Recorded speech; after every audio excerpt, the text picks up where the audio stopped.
da aula aí pra gente. Aí podem mandar no chat, ou então anotem aí no caderninho, peguem papel e caneta, que nessa aula aqui hoje vai ter ouro. Eu já abri meu Word aqui do lado, né? Tiago, ele é colega meu e hoje posso chamar de amigo também. Aprendo muito aí com ele e hoje com certeza eu vou estar só nas anotações também. Gabriel, avisa quando tiver ok aí. Isso, pessoal, só um aviso. Se por acaso tiver algum problema na plataforma, porventura cair, eu vou estar reenviando, mandando no grupo novamente. Mas não é para acontecer nada. E eu já liberei, Thiago, para compartilhamento de tela, se você for compartilhar algum material, já está disponível. E aí é só eu iniciar a gravação e o Thiago começa, então. Tudo bem? Certo. Recording in progress. Muito boa noite, pessoal. Ana Luísa Mello, muito obrigado pelo convite, né? Pelo desafio de falar de um tema tão importante com essas pessoas que estão aqui buscando amadurecimento, sobretudo as mulheres, né? A Roseira ela vem para completar um espaço que estava vazio dentro do coração de muita gente. Não tenho dúvida disso. Então, eu conversarei com várias rosas aqui hoje, né? Que é assim que vocês chamam, não é isso? Vocês chamam de rosa, né? Então... Isso aí, as rosas da roseira. As rosas da roseira. Bom, eu preciso agradecer mesmo, né, esse convite. Para mim é uma honra estar com vocês aqui. Um público diferente do meu por conta do sexo, porém igual ao meu diante dos assuntos que a gente trata, né? Eu e a Ana Luísa, às vezes respondendo uma caixinha ou outra ali, a Ana Luísa principalmente, com um público muito maior. Às vezes alguém pergunta, né? Ana Luísa, tem alguém que fala igual você, só que para os homens? Né? E ela me marca lá e agora eu estou fazendo um trabalho ainda mais forte em relação a isso, para ajudar as pessoas solteiras, para ajudar quem está perdido, para ajudar quem está namorando, a construir uma relação sólida, decente, né? Com a retidão da verdade. Então, eu imagino que vocês que estão aqui presentes, vocês têm algum tipo de conhecimento em relação à verdade. Se vocês buscam essa busca diária pela verdade através de uma vida cristã, que seja católica ou protestante ou coisa do tipo, hoje a gente vai entender alguns porquês aqui, né? Por que a gente fala tanto de castidade? Qual que é a necessidade de viver isso no nosso relacionamento? Por que isso é proposto? E por que a gente deveria olhar e ter uma visão acerca disso para ter uma vida ordenada? Para ter uma paz, né, que não é uma paz do dia a dia, uma paz com o seu prato de comida, uma paz com a sua atividade física. Essa paz a gente tem ela através do que a gente vive da nossa alma. Para a gente entender de castidade, a gente vai ter que falar de algumas coisas aqui que precedem isso, tá? Esse assunto aqui, basicamente, ele se trata de um assunto moral. O que é um assunto moral? São leis humanas, são leis da nossa natureza, ok? Quando a gente fala de moral, não é algo que é próprio da igreja católica, da igreja presbiteriana, da igreja Y, X, A ou Z. Moral é aquilo que, de alguma forma, se aplica à lei humana e a gente segue, porventura, essa lei porque aquilo tem uma finalidade. Então, para a gente entender essa questão moral, entender a questão da castidade, a gente vai ter que dar alguns passos atrás. Eu tô com um retorno de voz aqui. Tá saindo para vocês, não? Parece que tem um microfone aberto. Aqui tá tudo certo. Você fala do seu ou das meninas? Eu acho que quem tiver com o microfone ligado, pedir para desativar, por favor, que acho que aí dá retorno. Boa, obrigado. Eu falo me ouvindo assim com uns piques. Assim. Boa, obrigado. Então, qual que é o que faz a gente entender sobre essa questão que eu estou dizendo para vocês, que é a questão moral? A gente precisa entender, através da lei natural, quais são as finalidades das nossas atitudes, quais são as finalidades dos nossos comportamentos, né? Quando a gente está falando de castidade, né, geralmente esse tema entra quando tem algum tipo de pergunta ou questionamento relacionado à relação sexual. Então, a primeira coisa que a gente precisa entender e olhar aqui é ter uma visão moral acerca daquilo que é uma relação sexual. O que é a finalidade de uma relação sexual? E quando a gente fala de finalidade, é o porquê daquilo existe, porquê da existência de algo. Vamos lá, se a gente pega um exemplo aqui, e eu gostaria que vocês parassem uns segundinhos assim para pensar comigo e construir esse negócio aqui. Se vocês olham para uma porta, né, essa porta ela não tem capacidade de conversar com você. Mas quando a gente olha para essa porta, a finalidade dessa porta conversa algo com a gente. Essa porta foi feita com uma finalidade. Então, quando você está diante de uma porta, esse algo que comunica com a gente chama isso de verbo. Vai? O verbo que aquela porta representa para a gente. Então, as pessoas que não conseguem entender o porquê da castidade são pessoas que olham para uma porta e vê que a única finalidade da porta é entrar e sair, abrir e fechar. E quando a gente olha para uma porta, existem várias outras finalidades que a nossa inteligência alcança, mas que a gente precisa observar e nem sempre a gente observa. Se eu falar para vocês que porta não serve só para abrir e fechar, entrar e sair. Uma porta pode representar segurança, uma porta pode representar oportunidade, uma porta pode representar um ciclo que se fecha, uma porta pode representar uma série de coisas que antes, talvez, de ouvir essa minha fala aqui, vocês não imaginavam. Então, quando a gente fala de sexo, quando a gente fala de castidade e de outros comportamentos humanos acerca, né, a visão das leis humanas, dessa questão moral que eu estou dizendo para vocês, o sexo ele tem uma finalidade. E a gente precisa olhar para essa finalidade e a partir dessa finalidade que a gente vai entender muita coisa. A finalidade do sexo, se a gente for resumi-la, é gerar uma vida, não é? Quando a gente observa outros animais, a gente pega, por exemplo, um cavalo e uma égua. Qual que é a finalidade de ocorrer a cópula desses dois animais? Né? Existe um sinal instintivo que acontece ali na égua, né? Que é o que a gente chama de cio. O cavalo, instintivamente, ao sentir o cheiro do cio, né? Instintivamente, ele vai ser mudado organicamente para a atitude, né? A finalidade sexual do cavalo e da égua. Né? Só que depois que o cavalo e a égua terminam o ato deles, não existe carinho, não existe nada. O cavalo monta na égua, vai embora ali pastar, a égua sai pastando também. Existe uma finalidade por detrás do sexo. A finalidade por detrás do sexo é a geração de vida. Quando a gente fala sobre essa finalidade, a gente tem que entender de forma moral aonde que isso aplica e aonde que isso é permitido. Eu vou chegar e eu vou construir esse raciocínio aqui com vocês para lá no final eu falar para vocês o que de fato é castidade. Só que vai ser algo praticamente autoconclusivo. Eu não vou precisar lá no fim esclarecer completamente o que é castidade, porque vai ficar muito claro para vocês que só existe a possibilidade de existir o sexo se você for casado. Se você não for casado, não há por que existir o sexo, ok? Então, quando a gente vê a finalidade do sexo, né, que é gerar vida, a gente pode fazer a comparação, por exemplo, com a alimentação. Qual que é a finalidade da alimentação? Por que a gente enche um prato de comida? Por que a gente, né, todo dia para, pelo menos no almoço e na janta, ou pelo menos no café da manhã, no almoço e no café da tarde, para comer algo? Existe uma finalidade nesse ato, né, nesse movimento humano acontecendo. A lei humana, a natureza humana vai dizer que você vai encher um prato de comida porque você precisa se nutrir. Pode ser que nesse caminho e de acordo com aquilo que você está experimentando, você sinta prazer. Você sinta prazer ao estar comendo. Só que a finalidade do ato de comer é se nutrir. Matar a sua fome e dar ao seu corpo aquilo que ele precisa para sobreviver e te dar energia. Se a sua busca pela comida ela tem um fundo de prazer, que é o que é muito comum acontecer no chocolate, né, no doce, enfim, qualquer, tem gente que tem né,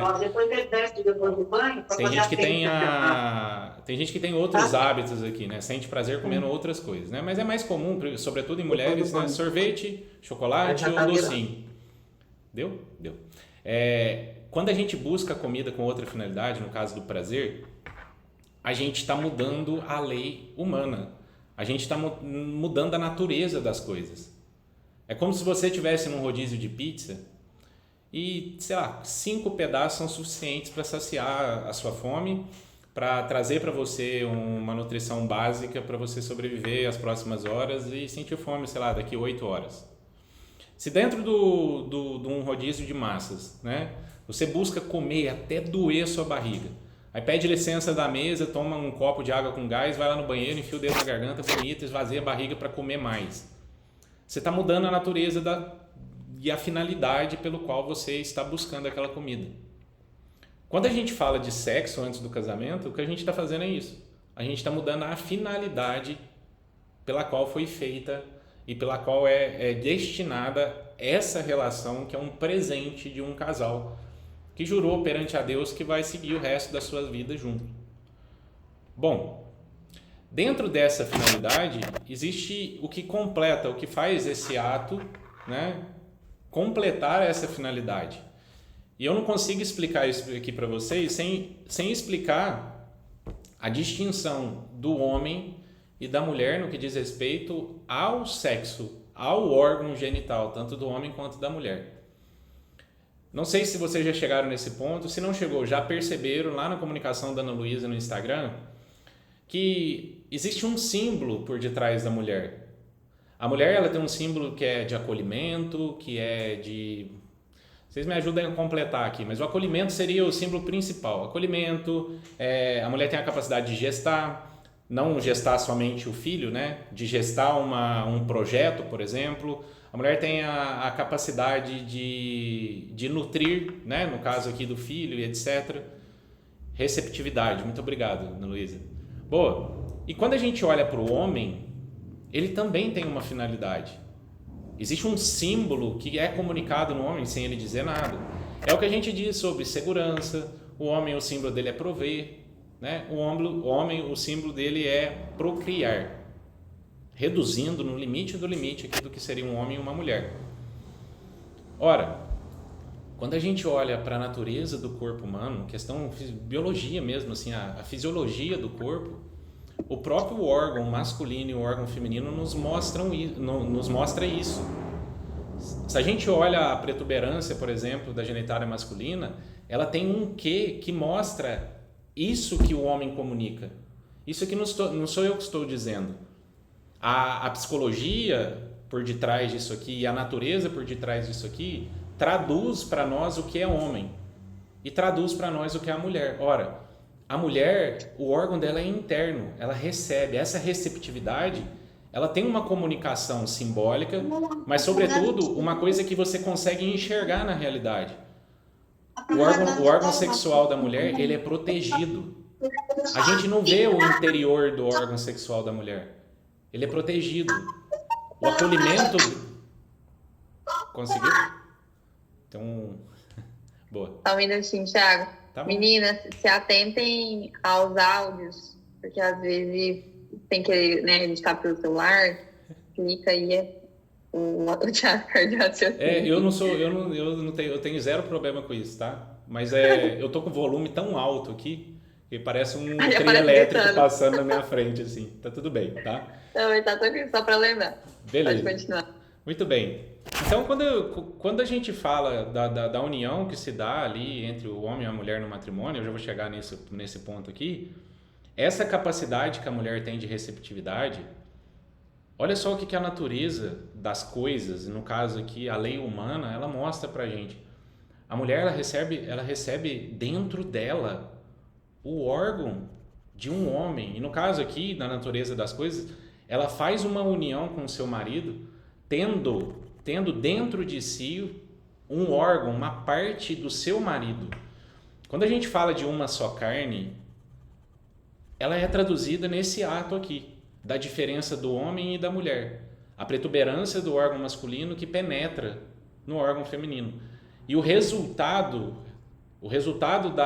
do sentido de procriação do homem é deixar algo dentro da mulher. A semente fica, a mulher acolhe isso, ela não dispersa isso, esse negócio está lá dentro dela. Essa receptividade simbólica aqui, que a gente está falando dentro do ato sexual, ela se dá em outras coisas, que é da natureza da mulher. Né? Quando a gente vai dar exemplo, a Ana Luísa faz isso muito bem, quando ela vai dar exemplo, por exemplo, do que é o gestar da mulher, não necessariamente é ter filhos. Né? O gestar da mulher é ter a capacidade de quando ela ouve, por exemplo, e um exemplo bem clássico, quando ela ouve o projeto do seu marido, dela conseguir trabalhar essa ideia dentro dela e conseguir dar direção para esse seu marido dentro desse projeto. Ela acabou de gerar algo aqui. Isso é próprio da mulher. Existe uma parte que é intrínseca à finalidade do ato em si, que é gerar o prazer no outro. Então, quando a relação está acontecendo, além da finalidade em si, que é gerar vida, de brinde, existe a possibilidade de sentir o prazer. Isso é um presente que foi dado para esse ato. Existem alguns estudos que mostram que alguns animais também sentem prazer, outros não. Né? Mas alguns animais sentem prazer no ato sexual deles lá, na forma com que eles se reproduzem. Mas ao homem que tem a inteligência, que tem a capacidade racional de interpretar isso e de buscar aquilo que ele julga como, pô, isso aqui é bom, eu quero mais. Há de haver uma necessidade de gerar prazer no outro. Eu vou comentar isso aqui mais para frente. Eu estou construindo ainda dentro da finalidade, dentro dessa questão moral, dentro da natureza, da lei humana, que é o que dá a finalidade do porquê existe a relação sexual. Se a gente busca o prazer do outro e não o meu prazer, a gente está se doando ali.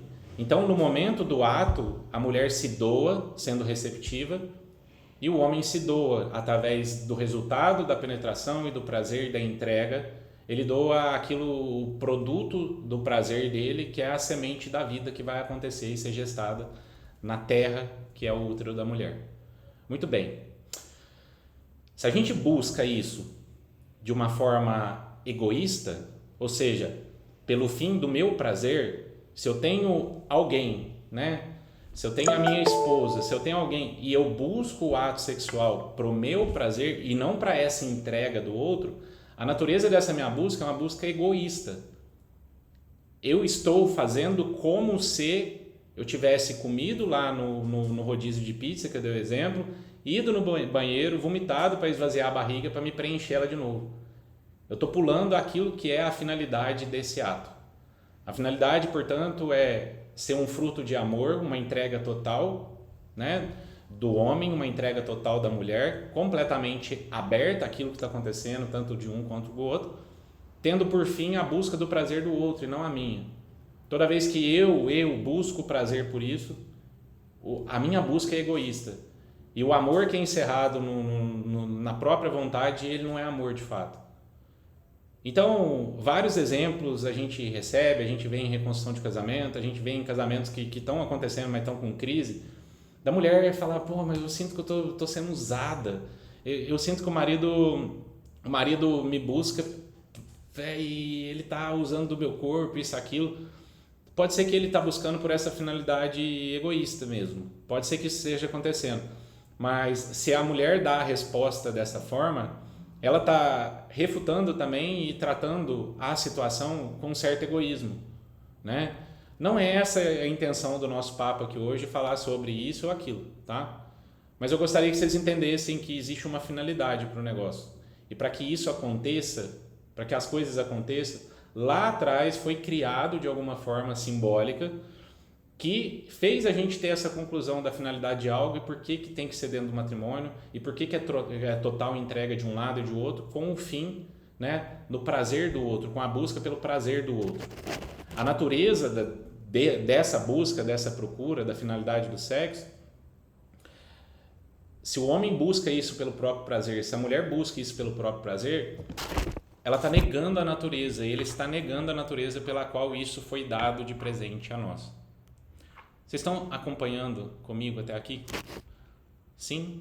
Eu estou com o chat aberto na minha outra tela aqui, eu estou vendo uma televisão aqui na minha frente, então assim, eu vou tentar olhar ali e conduzir mais ou menos com as coisas que aparecerem. Então se tiver dúvida, vocês vão mandando ali, eu vou meio que, sem responder a pergunta, eu vou conduzindo para dar a resposta para vocês, tá bom? Bom, então a gente entendeu até agora a finalidade do negócio, o porquê existe o ato sexual entre um homem e uma mulher e o porquê que qualquer coisa que a gente faça que inclua a nossa vontade dentro disso, a gente está quebrando a finalidade do ato sexual, do sexo, e a gente está desviando o caminho pelo qual foi ensinado para a gente para a gente o porquê de ter isso na nossa vida, por que esse presente foi dado. Eu imagino que até esse ponto vocês já consigam fazer um link com o porquê que a gente está falando de castidade e entender por que isso não pode acontecer pulando etapas. Mas enfim, lá atrás, mais precisamente há 2023 anos, posso estar enganado aqui, né? Houve um casamento, né? E foi a partir desse casamento que houve lá atrás que se deu o símbolo do matrimônio em si, do marido e da mulher, e que a igreja, seja ela católica, seja ela qualquer outra ordem cristã, trata o casamento como um matrimônio, né? A união de um homem e de uma mulher perante Deus, né? Lá atrás houve um casamento que a gente chama de casamento místico. Quando a gente olha para o momento da crucificação de Jesus, ali, né, se dá o casamento de Jesus com a igreja. Isso aqui vai ficar um pouquinho mais complexo, mas vai fazer todo o sentido, gente. Eu peço que vocês prestem muita atenção nessa parte, porque o casamento de Cristo com a igreja, ele se deu na cruz. O que precisa para existir um casamento, tá?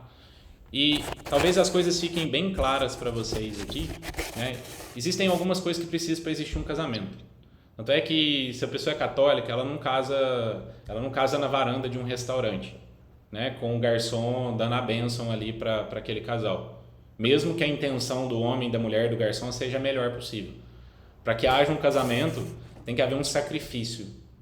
Esse sacrifício vocês vão entender porque que dá esse nome de sacrifício, tá? Quando Jesus foi crucificado, o que ele fez ali naquele momento foi o que a gente chama de sacrifício. E para que um sacrifício, né, ele exista na realidade, precisa ter 3 elementos, tá?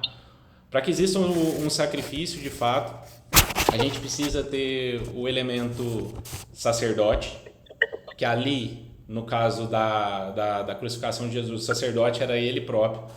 A gente precisa de uma vítima, que no caso ali do casamento de Jesus com a igreja era ele próprio. Ele era o sacerdote, ele representava Deus e ele representava a vítima. E a gente precisa de um altar. Qual que foi o altar que foi celebrado esse sacrifício? O altar da crucificação foi a própria cruz. Quando a gente olha para o casamento de 2 pessoas, existem as vítimas, que é o noivo e a noiva. Existe o altar, que é onde é celebrado o negócio, né, da sua igreja. E existe a figura do sacerdote, que se a gente está dentro da igreja católica é o próprio padre, se a gente está numa congregação cristã é o pastor que está ali na frente, mas tem o símbolo das vítimas, o símbolo do altar e o símbolo do sacerdote. Isso aqui é o resumo do que é um sacrifício.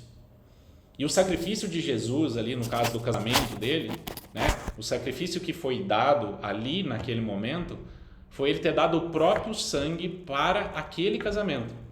Então, quando Jesus foi crucificado, sendo ele a vítima, o sacerdote e a cruz sendo o altar, o sacrifício que foi entregue ali foi o próprio sangue dele. Quando a gente fala do casamento, aonde se consuma o sacrifício do casamento de um homem e de uma mulher diante do altar? Esse sacrifício, ele vai acontecer nas núpcias do casal, no momento que eles estão na cama.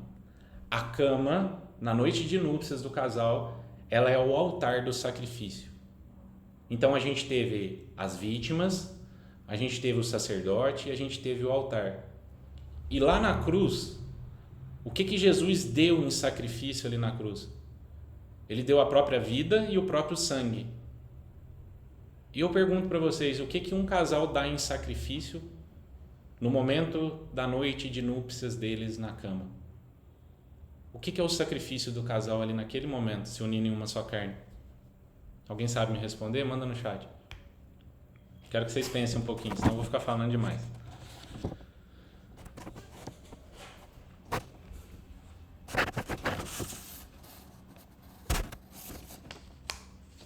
Pode chutar, gente. É isso aí que a Ana Luísa falou.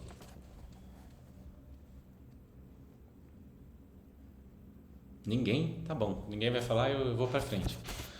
O sacrifício do casal, o sacrifício do homem e da mulher ali, aqui a gente teve lá no momento da cruz, a destruição do corpo de Jesus. se tornando a partir dali um corpo místico, mas ali o corpo em si, físico dele. Qual que é a destruição que acontece no sacrifício de um casal na noite de núpcias? É a destruição do próprio ego, é a destruição de si mesmo, da própria satisfação. O momento da entrega de um casal a partir do casamento, em seguida do casamento no altar, que é consumado na núpcia, é a destruição do próprio ego, da vontade de si próprio. Tanto é que o casamento, diante de Deus, ele vai ser consumado em si, não somente ali na cerimônia que acontece dentro da igreja, diante do sacerdote, do altar, das pessoas e das vítimas, mas ele vai concluir em si com um ato sexual dentro da noite de núpcias, em seguida do matrimônio, por conta desse sacrifício, da destruição de si próprio. A gente entendeu a finalidade do sexo até aqui. A gente entendeu o que é o homem e a mulher de forma fisiológica, a lei natural das coisas. A gente entendeu que Deus deu uma finalidade para que o ato sexual aconteça. A gente entendeu que tem um processo para que a gente legalize a possibilidade de ter o ato sexual, que é passar por esse sacrifício. Então, até esse momento aqui, a gente já sabe o que é justo, que isso é feito por amor, por doação de um pelo outro, e a gente já consegue entender ou pressupor o que pode e o que não pode dentro de uma relação sexual. Ou eu estou enganado? Se a gente faz essa comparação, e lembrando do sacrifício, para quem é católico, né? Eu sei que eu acho que a Assembleia faz alguma coisa parecida com isso. Eu vou citar para quem é católico, só para ter um entendimento. Quando a gente está na missa, existe a repetição do sacrifício, né? Então tem lá o sacerdote, acontece todo o rito da missa, e quando a gente fala que a gente está em comunhão com Deus, a gente está revivendo aquele sacrifício, né? Engraçado, né? Engraçado é modo de falar, tá? Não é porque tem graça. O momento que a gente faz a comunhão, né? Existe a destruição novamente do corpo de Deus. Só que naquele momento da comunhão, a destruição do corpo de Deus acontece na nossa comunhão da hóstia, naquele momento que a gente mastiga e quebra a hóstia dentro da gente. Aquilo ali é a representação daquilo que aconteceu lá na cruz, daquilo que ele fez por nós lá atrás, daquele sacrifício que foi dado do corpo dele. A repetição disso acontece em toda a missa que é assistida, na comunhão que cada um faz naquele momento. É a repetição desse ato e ali, né, a gente torna um só corpo novamente. Olha que doido. O corpo de Cristo passa a fazer parte do nosso corpo. Quando a gente puxa isso para o casal, aonde que o corpo de um faz parte do corpo de outro? Por que a gente fala que é uma só carne? Aquele momento da cópula, o momento da relação sexual, onde, né, o falo está inserido na vagina, né, ali existe parte do homem que está dentro de parte da mulher. A conexão dos dois em uma só carne, ela está representada ali. A aliança do homem e da mulher está ali. Quando a gente fala do casamento e desse processo, né, que é estar diante de um altar, de um sacerdote, e de ter ali as duas vítimas e a entrega, no caso o sacrifício, a partir dali, a representação de uma só carne, ela se dá no ato sexual e fora do ato sexual.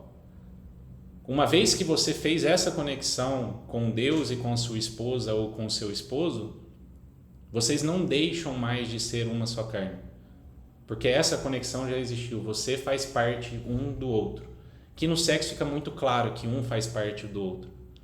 Então, a gente sabe que a natureza disso, a finalidade disso, só pode acontecer se você passar por um sacrifício, se você estiver diante de um sacerdote, seja da igreja católica representado pelo padre, ou da evangélica, ou qualquer outra, seja representado por um pastor. Tanto é que a gente vai avaliar, meu casamento foi válido? A pergunta que vai ser feita é, tinha um altar? Tinha um sacerdote? Tinha a vítima? Houve um sacrifício? Houve. Então, seu casamento foi válido, sendo na católica ou não. Aí vai entrar em outras questões aqui que eu não quero falar, mas é só para para enriquecer aqui o imaginário de vocês entenderem por que eu estou dizendo isso. Então, se tem uma finalidade, se a gente passa por um processo, se o direito a isso ele é dado somente a quem é cônjuge, a quem passou pelo matrimônio, a gente sabe o que pode e o que não pode ser feito em relação a isso. Então a gente sabe que existe um lugar para isso acontecer, né? A gente sabe que a finalidade é gerar vida, então a gente precisa ser aberta à possibilidade de ter uma vida a partir daquele ato. A gente sabe que o órgão genital é o órgão genital, ele não é a boca, ele não é outros lugares, enfim. A partir daqui a gente consegue entender o porquê de uma coisa e por que outras coisas não podem. É doido falar disso, e eu sei que é um assunto que mexe um pouco assim, incomoda porque é muito íntimo, mas tem um extremo aqui entre o que pode e o que é puritano demais. E a gente tem que ter ciência que o puritanismo ele é tão grave quanto o próprio pecado. O que é o puritanismo? O puritanismo é se cercar de muita complexidade na hora de fazer o negócio e ter por fim somente uma posição válida. Não pode nem encostar no genital do outro que isso aqui não pode, Deus reprime isso. Não, Deus não reprime isso. A gente tem que olhar sempre para a natureza do negócio, para a natureza do ato, entender assim, estou cumprindo ou não estou cumprindo a finalidade. Uma vez que estou cumprindo a finalidade, aquilo é permitido. Isso aqui inclui sexo oral, inclui toque, inclui fazer algumas coisas que continuem mantendo a finalidade do negócio. Com o processo final da núpcia acontecendo, né, com a inserção do falo masculino na genitália feminina e o sêmen lá dentro. Então, fora disso, ou com barreira, não existe. Tiago, a gente não vai falar de castidade? Sim, eu preciso trazer essa introdução para vocês. Por quê? Porque através da natureza, através da finalidade do sexo, o único objetivo é a doação ao outro e a geração de vida. E dentro a entrega para o outro e a geração de vida, foi presenteado a nós ter prazer enquanto faz isso. Se eu sou casado, homem, se eu sou casado, mulher, se eu estou na cama, se a minha ideia é proporcionar prazer para o outro e tendo o prazer do outro, eu vou receber prazer também, eu vou sentir prazer. Se eu estou totalmente livre para que ao fim dessa relação, caso Deus queira, gere uma vida, eu estou cumprindo a finalidade pela qual o sexo foi dado a nós como um presente. Ou seja, qualquer coisa que não seja isso está errado. E aqui a gente começa a entender o porquê que a gente precisa falar de castidade. Quando a gente fala da aliança que é dada no altar, quando a gente fala da aliança de Deus com a igreja que foi dada na cruz, há possibilidade de um casal de namorados aceitar essa complexidade e vivê-la? Ah, Thiago, mas meu namorado é responsável, sabe? Ele quer bem da minha vida, ele quer isso, ele quer aquilo. Tá, você namora faz quanto tempo? Ah, tem 5 anos que a gente namora. Tá, e você mora com seu pai, com sua mãe, vocês moram juntos? Não, ele mora com o pai dele, eu moro com a minha mãe e tal, com meu pai também. E porra, ele é um bom homem, isso, aquilo, acho que não tem problema, ele é responsável. Pô, na boa, vocês precisam ser capazes de enxergar a porta e não ver só a entrada e saída, ok? Gente, se vocês têm uma relação assim, se vocês põem a mão no fogo um pelo outro, se está clara a responsabilidade, por que vocês não casam? Por que não casa e diante de Deus legaliza aquilo ali que está sendo vivido? Ah, vocês vão passar perrengue ali, porque, enfim, a Ana Luísa está comigo lá na academia de relacionamento. Cara, tem cada coisa bizarra que a gente vê lá, tem gente namorando tem 10 anos, cara. Pô, 10 anos namorando. A porta que só é saída, não é nem entrada. A pessoa olha para essa porta aqui e não enxerga nem entrada, só enxerga saída. De tão limitado que é a forma com que a realidade está comunicando com a pessoa. A finalidade, qual que é a finalidade do namoro? A finalidade do namoro é ter um fim. Ah, mas essa é a frase pronta. Mas por que o fim? O fim é acaba namoro, começa casamento. Entende? Se eu encontrei a pessoa é responsável, eu estou 5 anos só confirmando que ela é responsável, por que eu não dou um passo a mais? Se a pessoa tem receio, não sei, acho que não sei, Thiago, acho que, porra, a gente tem que experimentar mais um pouquinho, né? Afinal, tipo, juntar dinheiro e tal, conseguir casar agora, não sei, uma casa, né? Sabe o nome disso? O nome disso é responsabilidade. As pessoas fogem de responsabilidade. É muito fácil um sexo no namoro acontecer com um fim egoístico, né? Que é o que eu expliquei para vocês ali, com a finalidade 1. Né? Eu quero porque é prazeroso para mim. Então é legal, né? A pessoa vai lá e fala assim, eu vou casar porque, casar para ser feliz, né? Quero ser feliz, o casamento e tal. Então tá ali, então já vou viver o casamento antes de casar, tá namorando ali, já vamos juntar, morar junto, né? Ser feliz ali, ter relação e tudo mais. Aí casa. Aí chega lá no casamento, fala, putz, eu achei que eu ia ser feliz pra caramba. Pô, lá no namoro, lá a gente tinha sexo toda semana, 3, 4, 5 vezes por semana. Pô, eu chego em casa aqui, a gente fica um mês sem sexo. Mas por que será que isso acontece? Por causa de uma coisa, responsabilidade. Uma coisa é você estar ali trabalhando na sua, deitadinho no sofá ali, toca o interfone, é o namorado que chegou, ele entra, vocês beijam e tal, aí assiste um filme ali, rala e rola, tchau, bem, vou embora, dorme lá na sua casa. Outra coisa é ter uma criança chorando 2 horas da manhã, ter a responsabilidade de trabalhar, sustentar uma casa e chegar na frente da mulher e falar assim, e aí, vamos? Não vai. Nem ela, nem ele. Porque agora não tem mais a vontade. Agora tem responsabilidade. Sustentar a responsabilidade dentro do casamento é difícil. É difícil por quê? Porque isso começou com uma finalidade errada. A finalidade era errada. A finalidade pela qual a pessoa está buscando o casamento não é pelo fim do próprio do casamento que ele é. A união dos dois, a doação de um pelo outro. Eu vou me doar pelo outro, o outro se doar por mim, e assim a gente ama. A gente planta amor e gera vida através desse amor. Não, a finalidade era ser feliz. Vai achar felicidade como? Não acha. Porque não existe essa de ser feliz. Porque na primeira carga de responsabilidade que chega, abala essa estrutura. Por quê? Porque isso não se sustenta. Não existe estrutura que se sustenta com um discurso desse. Por quê? Porque a finalidade do casamento não é felicidade. A finalidade do casamento é amor, doação pelo outro. E qualquer momento dentro de uma relação que você põe as suas questões em detrimento daquilo que está acontecendo, você não está entregando, você está querendo tirar de dentro dessa relação. Então isso não é amor. O amor que põe uma medida, fala assim, se eu amo ele pra caramba, ele não me ama. O amor que faz uma medida não é amor. A pessoa que ama fazendo comparações, isso não é amor. A pessoa que dá só uma beiradinha, né, de carinho porque não recebe em troca, isso não é amor. O amor é uma entrega total, fiel, livre e fecunda. Tanto é que quando a gente vai olhar para a lei natural, uma pessoa que não casou na igreja, que quer saber se o matrimônio dela foi válido, matrimônio, segundo a lei natural, é entrega total, fiel, livre e fecunda. Se não houve isso aqui, não houve casamento, não houve matrimônio. E a maioria dos casamentos que existem hoje não completam nem a lei natural. Se a gente vai olhar para o sacramento em si, que no caso da Igreja Católica é cobrado pelo sacramento, no caso de outras igrejas é pela própria Bíblia, a interpretação da Bíblia, nenhum casamento, ou pouquíssimos casamentos, são de fato um casamento, um matrimônio válido. A gente precisa ter muito cuidado com o que sai da nossa boca. Por quê?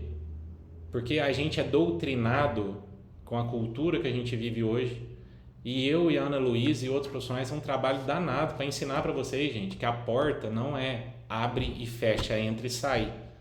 A porta tem mais outros 200 significados que vocês precisam olhar e entender. O sexo não é prazer, mas o prazer faz parte do sexo.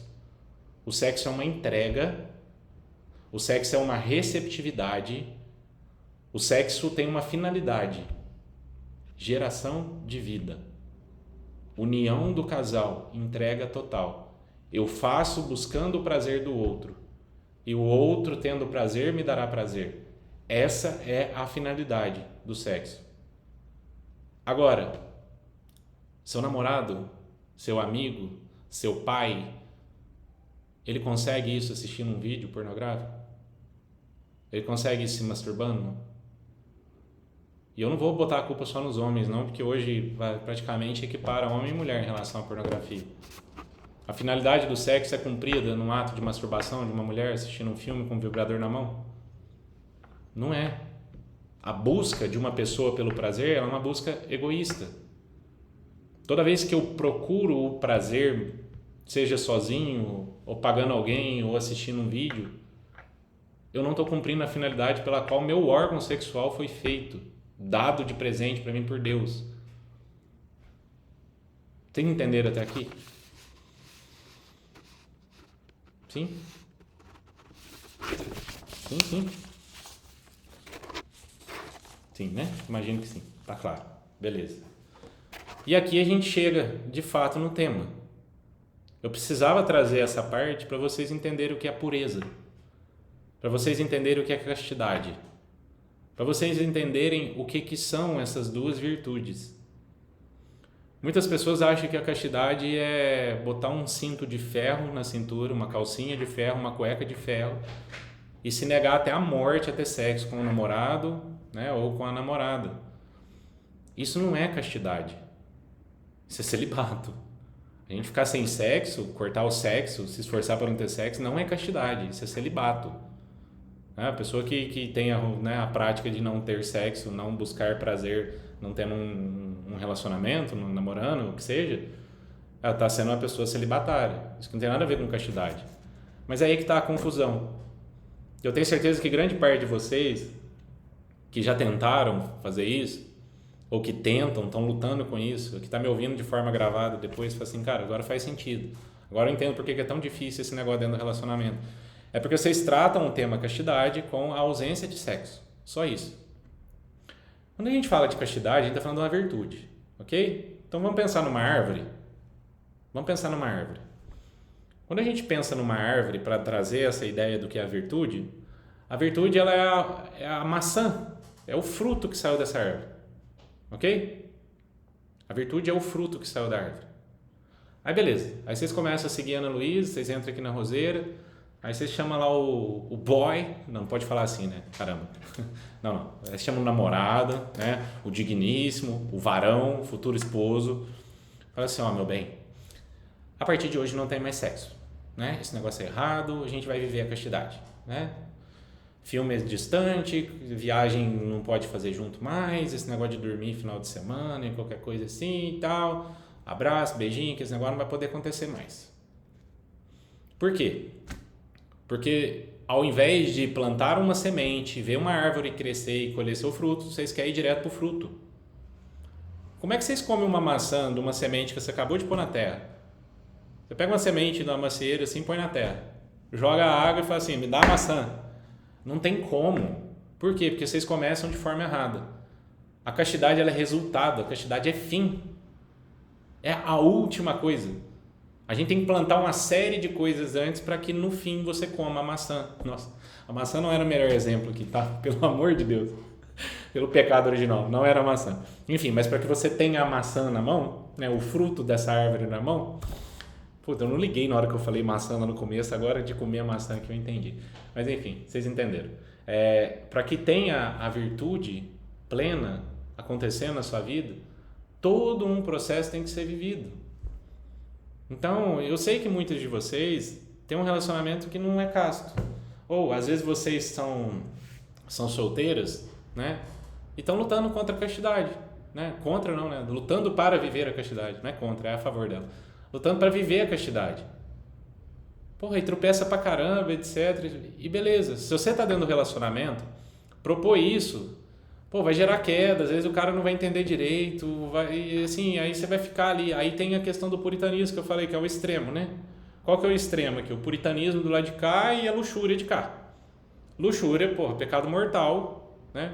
Puritanismo, pecado mortal. Qual que é o meio termo disso? Porra, a construção do negócio. Então, se você pode propor isso dentro de um relacionamento, a abertura para isso, porque vocês buscam, e eu vou explicar isso aqui agora, que é a hora de realmente falar sobre a castidade, vocês propõem esse processo, vocês plantam a semente, regam e esperam essa árvore crescer para gerar fruto. Se vocês já plantam a semente querendo entregar, né, a maçã na frente, né, do seu namorado, assim, fala, pronto, castidade está aqui. Vocês não vão conseguir. Aí vocês vão ficar batendo entre puritanismo e luxúria, puritanismo e luxúria. Então, para quem tem isso como um desafio dentro do relacionamento, entenda que é uma construção. Já está tendo relação sexual, agora está entendendo por que não pode ter, só que não é de um dia para o outro que você vai deixar de ter. Porque tem uma outra alma, né? Tem um ser de orelhas, né, avantajadas do lado de lá que precisa entender tudo isso. Imagina o namorado, afegão médio, não sabe nem quem que é Tiago, nem quem que é Ana Luísa. O que esse cara está falando? A gente não vai... Não. De onde você tirou isso? Por que não vai ter mais? Era 5 vezes por semana, agora não tem mais. Ah, não, vou terminar com você assim, não tem como. É isso que vocês vão ouvir de alguém que não está seguindo a gente aqui. Que não ouve esse assunto, que não segue religião, que não faz nem ideia porque que Jesus morreu por nós, por exemplo. Não sabe o que é a cruz, sabe que Jesus foi crucificado, mas não sabe nem por que Jesus foi crucificado, entendeu? Ah, mas Jesus salvou, não é? Mas eu não entendo esse negócio. Salvou do quê? Pecado, mano, eu nem era nascida. A pessoa não entende. Aí você vem falar de castidade, sendo que a semana inteira ele, tava ali com você ali e tal, pedindo para você tomar anticoncepcional, pílula no dia seguinte. É complexo. Vocês estão entendendo a complexidade? Tá. Então, quais são os passos? A gente não pode pôr uma máscara sobre a verdade, ok? Por que eu expliquei sobre a questão moral, a lei natural e a natureza do ato sexual? Para trazer para vocês o que é a verdade sobre o ato sexual. Não foi eu que inventei esse negócio. Não foi eu que inventei esse negócio. Isso acontece na natureza. Quando a gente observa todas as espécies, é assim que acontece na natureza. Então, se essa é a verdade, a gente não pode pôr uma venda sobre ela. Então, a primeira etapa para a gente entender e buscar isso está acontecendo. Ok? A gente tem agora a verdade explícita na nossa frente. Aí a gente começa uma busca. Essa busca, ela se dará através de 2 virtudes. A primeira virtude é a virtude que a gente chama de pureza. E através da virtude da pureza, a gente vai ter como resultado final a virtude da castidade. A pureza, ela, se eu puder resumir assim, bem no limite o que é a pureza, ela é uma ordenação, assim, mas uma super ordenação. Eu sei que vocês já ouviram falar da virtude da ordem, mas a pureza ela é como se fosse assim, uma super ordem. Super ordem. E uma vez que essa super ordenação acontece, ela gera castidade. Através do toque que você tem com a pureza, nasce a castidade dentro do seu coração. A castidade não é ficar sem sexo. A castidade é entender que algumas coisas precedem o ato sexual e eu preciso respeitá-las. O fato de ficar sem sexo é o celibato. Mas os casais casados dentro do matrimônio, sobre o sacrifício, sobre o altar, na frente de um sacerdote, sendo as vítimas, ali no caso os noivos, eles já são casados, eles podem ter sexo, eles também têm que viver a castidade. Vocês sabiam disso, não? Mulher está grávida, 15 semanas, teve um sangramento, vai no médico, super cuidado. Gente, vocês não podem nem passar perto de ter uma relação sexual durante toda a gravidez. Caramba, 12 semanas. Aí o cara já conta, né? Ai, meu Deus. São quantas semanas? São 30? Ai, meu... Nossa. Aí já tá fazendo conta de quanto tempo ele vai ficar sem sexo. Dentro da gestação e depois o período de puerpério. Tá, mas é para proteger uma vida que eles geraram. Essa vida que vai ser protegida, ela precisa ser olhada por qual olhar? Por olhar da pureza. A castidade vai ser resultado da pureza. Eu quero preservar aquela vida que minha mulher está gestando. Eu quero o bem da minha esposa. Eu quero o bem daquela vida. Eu quero ver essa criança nascendo e sorrindo. Tá a castidade instalada dentro de um relacionamento, dentro de um matrimônio. Se esse cara não viveu isso no namoro, muito possivelmente ele pode cair em vícios dentro do casamento. Por quê? Porque nunca passou pela cabeça dele ficar sem sexo. Porque ele sempre buscou pela finalidade do próprio prazer. Então, o primeiro olhar que vai ser lançado de ordenação sobre as coisas é o olhar da pureza. O que é o olhar da pureza? É você ver uma pessoa na sua frente e você ter a capacidade de conectar. Não, conectar fica muito coach. A capacidade de enxergar essa pessoa através dos olhos da alma, entende? Então, quando a gente começa a se relacionar com uma pessoa, por mais tesão que a gente sinta, porque isso é saudável e tem que ter num relacionamento, por mais desejo que a gente sinta, e isso precisa ter dentro de um relacionamento de namoro. Se não tiver desejo, se não tiver tesão, tem coisa errada. Ok? Né? Se vocês pegarem o podcast lá do Anima, lá, da Sâmia, a Sâmia fala sobre isso, o Ítalo fala, depois eu faço, né? Faço até como sugestão, vai lá, procura lá AnimaCast, tem a Sâmia e o Ítalo falando sobre isso. O desejo ele tem de haver, é um dos pilares para um namoro dar certo. O desejo que é alimentado de um pelo outro, ok? Só que a pessoa que não tem a virtude da pureza, não tem a virtude da castidade, ou não está nem inclinado para desenvolver isso, como que ela escolhe uma pessoa? Através da atração física, e o que ela quer dessa pessoa? Além de estar por pertinho e tudo mais, ela quer o corpo da pessoa. Então, quando a gente, né, com essa visão, né, com a venda em cima da verdade que eu falei para vocês ali, né, com a máscara, assim, sobre o que a gente agora entende do que é a lei natural, a natureza do sexo, essa pessoa ela não consegue enxergar a alma da outra pessoa. Ela enxerga aqui um par de peitos, ela enxerga um homem musculoso, né, fica olhando, né, tá de sunga, fica na piscina e fica olhando pro volume, assim, fica imaginando coisas. Por quê? Porque o olhar dela tá pro corpo, pra carne da pessoa, não tá pra alma da pessoa. Então, essa ordenação que é feita através da pureza é você olhar para essa pessoa e entender que o que ela tem de mais precioso, seja o homem ou a mulher, o que eles têm de mais precioso é esse tesouro que eles podem doar para outra pessoa. No caso, a mulher, através do acolhimento que ela tem com a sua genitália e a capacidade de gestar dela, e o homem com essa capacidade de gerar a vida. A mulher gesta, o homem gera a vida. Quem planta a semente é o homem. Isso é um dos maiores presentes. Quando a gente fala de Deus e chama Deus Pai, é por conta dessa capacidade do masculino, que se a gente for fazer uma comparação, entendeu? Então o homem gera a vida, ele planta a semente. Isso é o maior tesouro que um homem pode ter.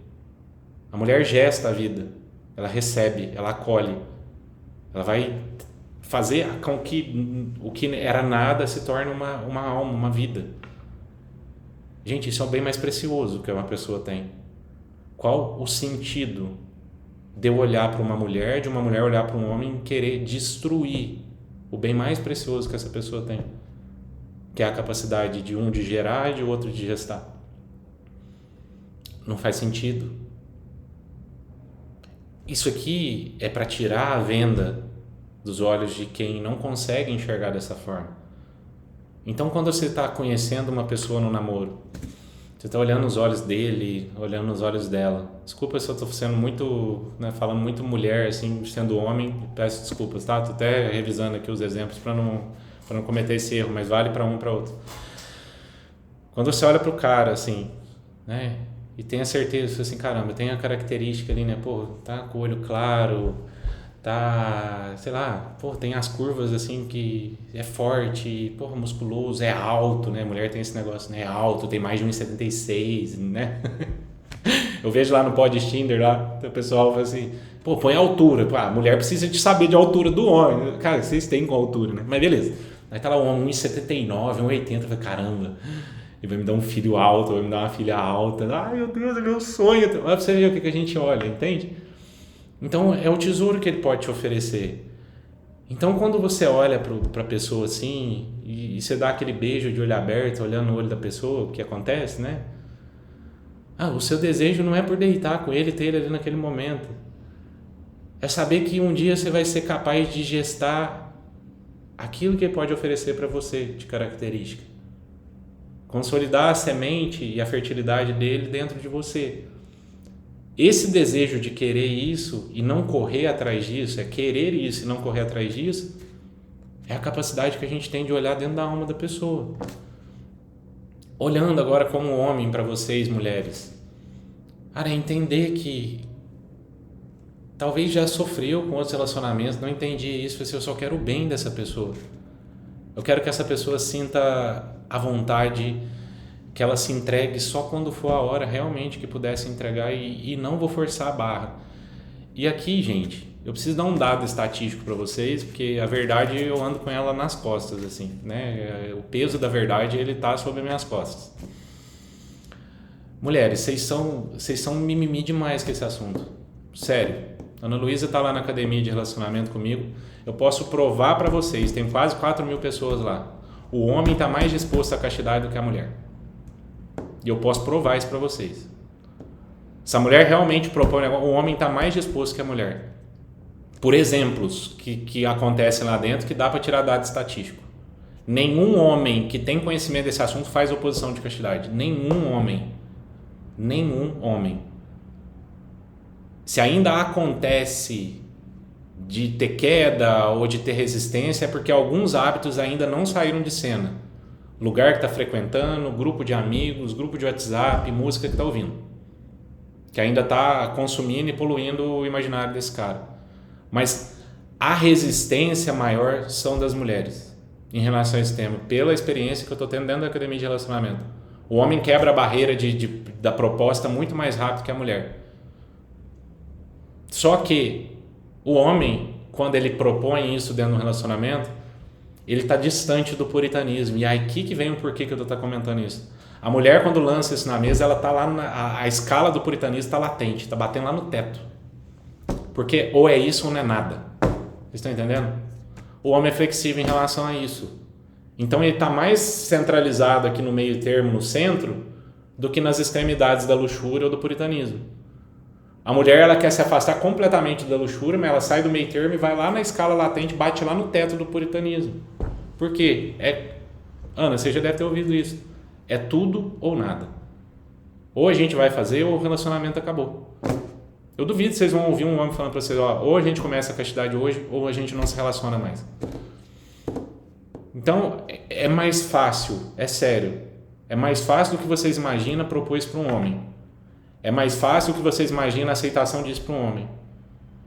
Por quê? Porque o homem está longe do puritanismo. É óbvio que vai ter um homem puritano, ok? Vai ter um homem puritano. E vai ter gente também mais ligada aqui para o lado da luxúria, do canalha.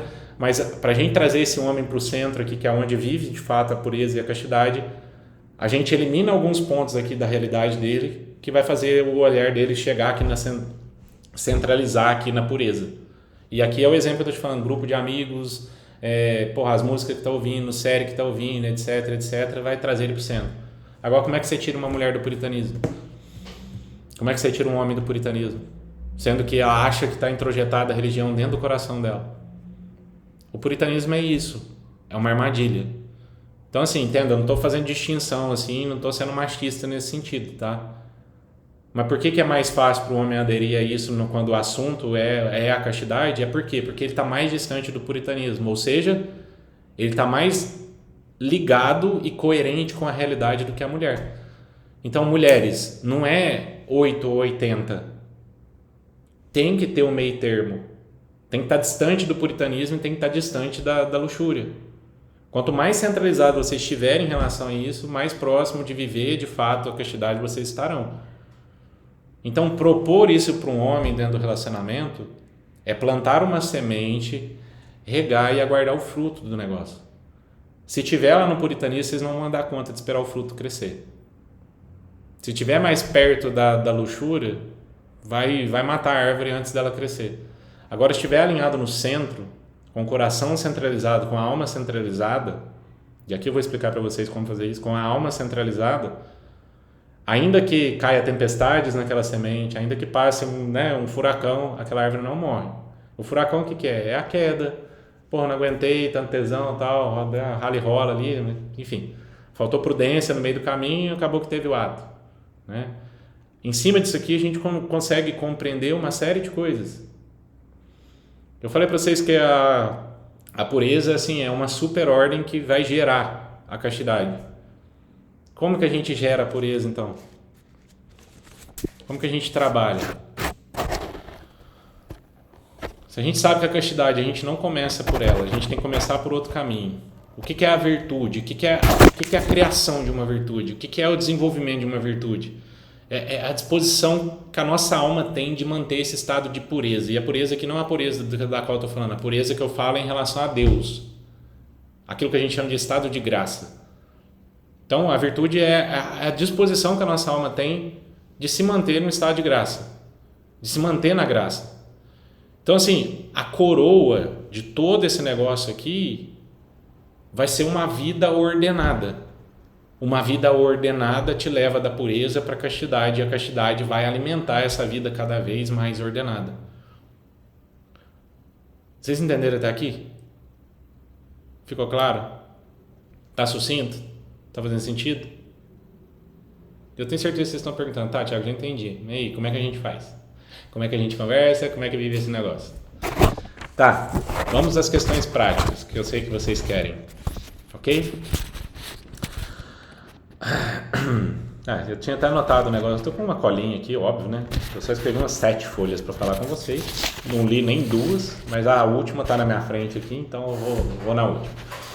Mas assim, né? O maior erro que está destacado aqui, eu vou repetir isso, o maior erro que a gente tem, né? Se é uma virtude, o maior erro que a gente tem é a gente querer começar pela virtude, a gente não começa com ela.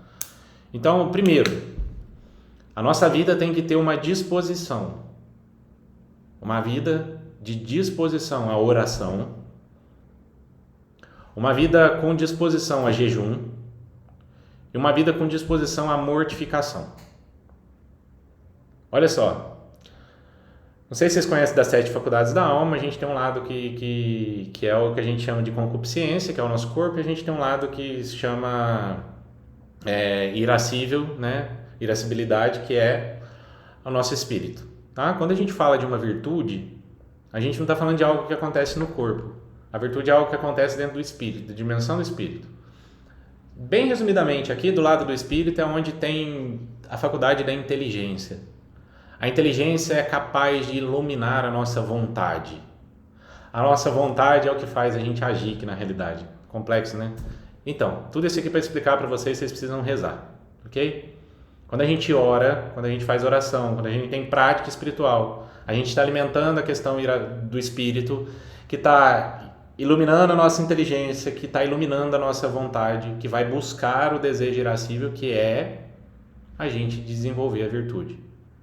Isso aqui é o que você pode fazer em relação ao seu espírito. O que você pode fazer em relação ao seu espírito? Oração. Vida espiritual ordenada.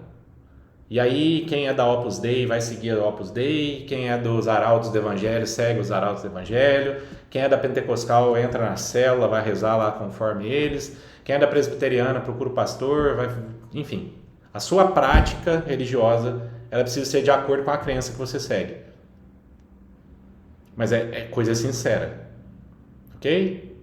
Não é essa, Tiago, eu sou espiritualizada, sabe? Eu leio a Bíblia, eu faço umas meditações, eu tenho um livrinho devocional, Tiago, eu posto nos stories todo dia. Muito bom. Eu sinto uma paz. Não é isso. É vida espiritual de verdade, ok? Católicos sabem, tem um plano de vida. Enfim, depois eu deixo um link ali com a Ana Luísa sobre fazer o pão, que aí vai servir para qualquer religião, vocês vão entender. Isso aqui vai ser um caminho de alinhar a questão espiritual pela oração. Ok? Beleza. Mas nós não somos só espírito. A nossa alma, né, que direciona a nossa vontade a agir na realidade, ela obedece também ao nosso corpo. E é o nosso corpo que pede sexo quando tem esse desejo pelo sexo. É o corpo que leva a gente a cair pela luxúria. Óbvio que acontece uma série de operações na nossa cabeça também, mas o corpo pede, o corpo cede, o corpo sente prazer e o corpo deleita no prazer. Quais são as práticas que silenciam o desejo do corpo? Quais são as práticas que param de alimentar o desejo concupiscente pelo prazer, pelo confortável, pelo gostoso? Jejum, que liga corpo e espiritual, e a mortificação. A mortificação é só corpo, ok? Repetindo, primeiro de tudo, a gente precisa ter uma vida com disposição à oração, a gente precisa ter uma vida com disposição ao jejum e a gente precisa ter uma vida com disposição à mortificação. Oração, dentro da sua igreja, da sua prática religiosa, dentro da tua, enfim, você precisa ter uma vida espiritual decente. Não é com devocionalzinho, não é sentando na cabeceira da cama lendo um versículo da Bíblia, não. É prática, rotina de oração. Da hora que você acorda, a hora que você vai dormir. Ponto. Aqui a gente está alimentando o espírito. Jejum. Jejum é algo que acontece no corpo com um propósito espiritual. Eu deixo de comer por alguma coisa. Tá? Depois vocês procuram na internet, anotem aí. Jejum de São Daniel. Não é para vocês fazerem o jejum, é só para vocês entenderem como que a gente faz uma entrega de jejum espiritual. São Daniel é uma prática de jejum que acontece durante 24 dias. Não é para ninguém fazer jejum de 24 dias, pelo amor de Deus. É porque lá existe uma explicação de como entrega espiritualmente o ato de não comer. Ok? Então vocês vão entender como que eu alio uma mortificação no meu corpo com uma questão espiritual. Então a gente falou da oração, que é só espírito, e a gente está falando aqui do jejum que liga corpo e espírito. Agora só no corpo, na dimensão do corpo, é mortificação. Ai, Thiago, a gente vai viajar esse final de semana. Vai eu e meu namorado, a gente está indo lá para Gramado. Tá frio, vai ser bom. Quarto desse tamaninho, uma cama, né, daquelas pequenininhas, a gente vai dormir junto. Tá que tá no inverno, né, então o exemplo não vai ficar tão bom. O que é mortificação? Lembra que eu falei que o cavalo, ao sentir o cheiro do cio e da égua, ele corre lá e monta na égua, não? Na hora que você sentir tesão, você vai arrancar sua roupa? Na hora que você sentir vontade, você vai simplesmente se despir, começar a agarrar seu namorado, tirar a roupa dele? Sabendo de tudo que eu falei até agora, nesse momento? Eu acredito que não. Vocês já entendem a finalidade do sexo, entendem o quão grandioso isso é perante a Deus. Tá, Thiago, mas a periquita tá pulando aqui. Tá, aí vem o que a gente chama de mortificação. Banho gelado é mortificação.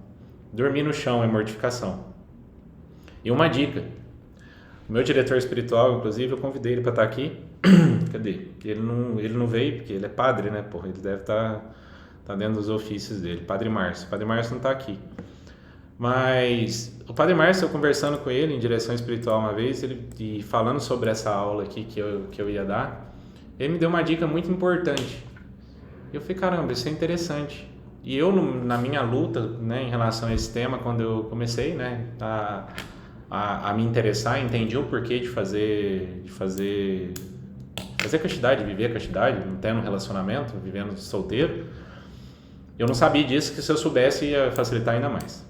Mas ele deu uma dica importante, assim, ó, falou, ó, nos momentos de tentação, tenha um amigo que você possa ligar e jogar a conversa fora. Tô lá em Gramado com meu namorado, vou ligar para alguém? Não tem como, né, gente? Aí a gente usa o banho gelado, a gente deita no chão, entendeu? Né? A gente sente frio, tem que tirar um conforto do corpo. Mas e aí, solteiras, que estão sozinhas e estão num momento de tentação? Porque dá, né? É da natureza. O que fazer? Tenha alguém, além do banho gelado, além do chão que vai te receber confortavelmente ali para você deitar, tem alguém para quem vocês liguem, para quem vocês conversem, assim, né? Não conversem, tô aqui, tô subindo as paredes. Não é isso. Vocês não vão conversar sobre a tentação, não. Vocês vão conversar qualquer coisa, jogar a conversa fora. Entendeu? Entendeu? Agora eu tenho que falar alguma verdade para vocês. Essa verdade eu experimentei e concluí isso em direção espiritual. Foi muito massa, assim, que abriu assim um horizonte na minha cabeça em relação a ter mais certeza ainda sobre a virtude da pureza e a castidade, tá? É fácil demais ficar sem sexo. É muito fácil se abster de sexo, de cigarro, de droga, de dopamina. É fácil. Uma pessoa largar de um vício, uma pessoa largar de uma paixão do corpo, é fácil.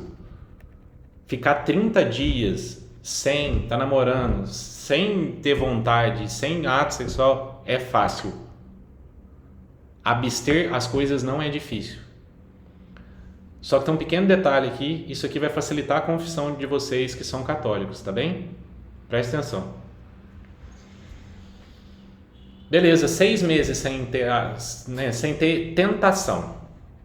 6 meses sem ter tentação. Abstendo de relação sexual ou de ato de, sei lá, por masturbação, qualquer coisa que seja. Aí, de repente deu a primeira vontade, aconteceu, nossa, caí, aquele negócio, tal, vou confessar, exame de consciência, ato de contrição, confessou. A maioria das pessoas estão fazendo isso errado por esse motivo aqui, que eu vou explicar. Você se abster um período longo e na hora que a tentação bate você cai, vocês concordam comigo que não houve luta nenhuma em relação a isso?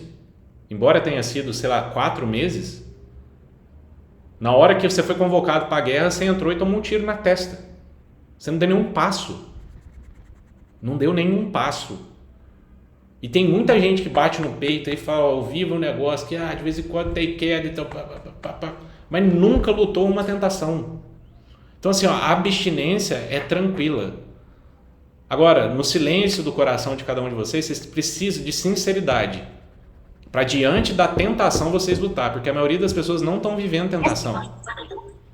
A maioria das pessoas elas estão conseguindo se abster do ato, elas conseguem se abster do ato. Tem alguém. Um caminhão passou aqui. Boa. As pessoas conseguem se abster do ato, mas não lutam com a tentação. Então, senhoritas, né, e senhores, namorados que porventura forem assistir aí com as suas senhoritas, a gente tem que ser justo, a gente tem que ser verdadeiro, a gente tem que ser transparente. A luta não é na abstinência, né? Não é no período que você deixa sem procurar, sem buscar ou se esquivando. A luta é na hora que teu corpo está pedindo e você decide não fazer. Aqui se dará, de fato, a sua luta em relação à castidade, em relação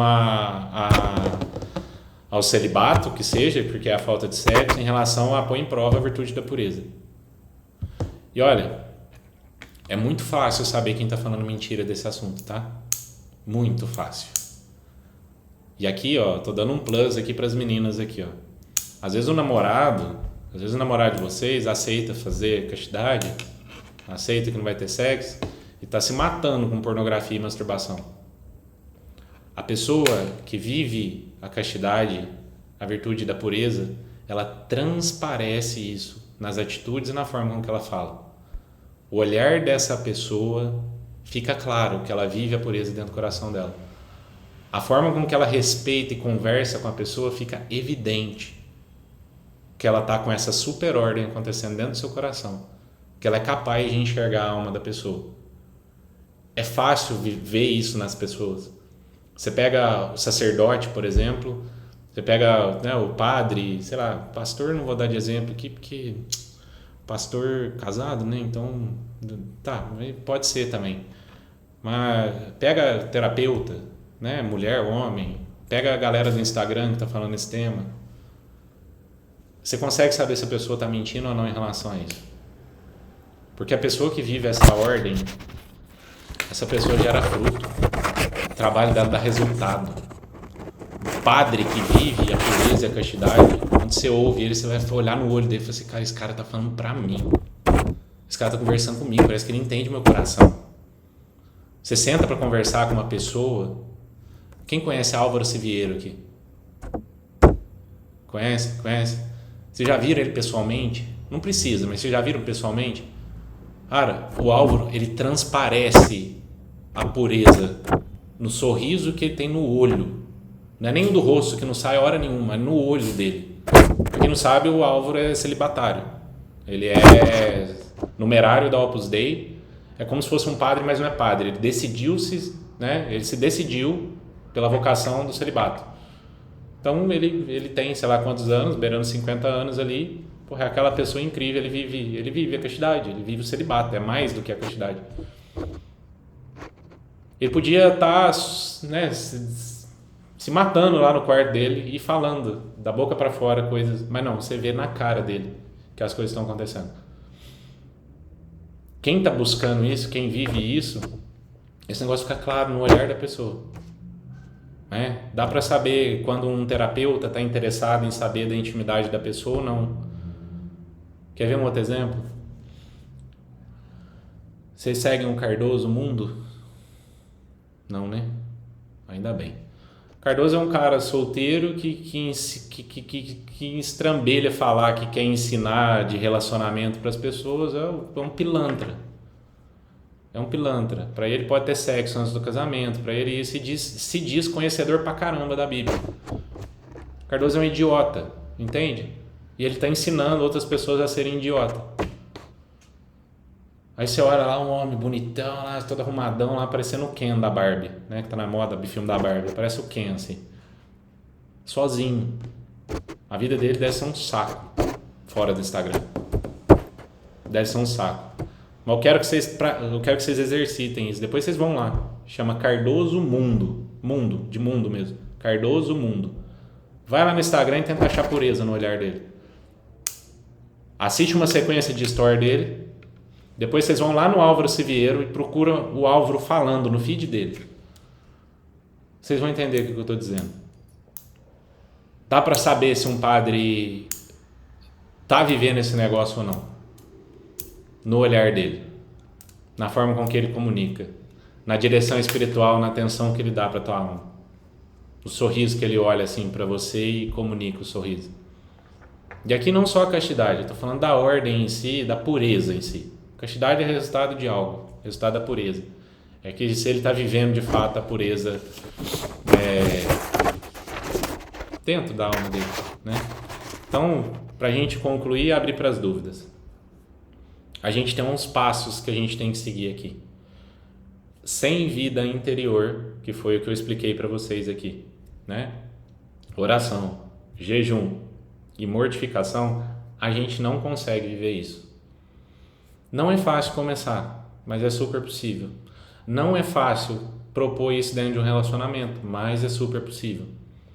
A gente só tem que, para quem está no relacionamento, começar esse papo sem exigência, sem querer a maçã pronta antes de plantar a semente. Eu já disse para vocês, meninas, que o homem ele está mais próximo de aceitar isso do que não. Muito mais próximo de... E assim, quando eu digo isso aqui, eu digo a partir de um entendimento, tá bem? Não é simplesmente chegar assim, ó, não tem mais sexo a partir de hoje, a gente vai viver a castidade, senão a gente não casa. Não é isso. É para quem está na roseira, tá com essa aula gravada. Chegar no namorado e falar, ó, olha bem, tem um negócio que a gente precisa conversar. A gente está construindo algo, a gente tem uma intenção de casar. Senta aqui que você vai assistir esse negócio comigo. Aí você põe ele para assistir essa aula. Ao fim, você propõe.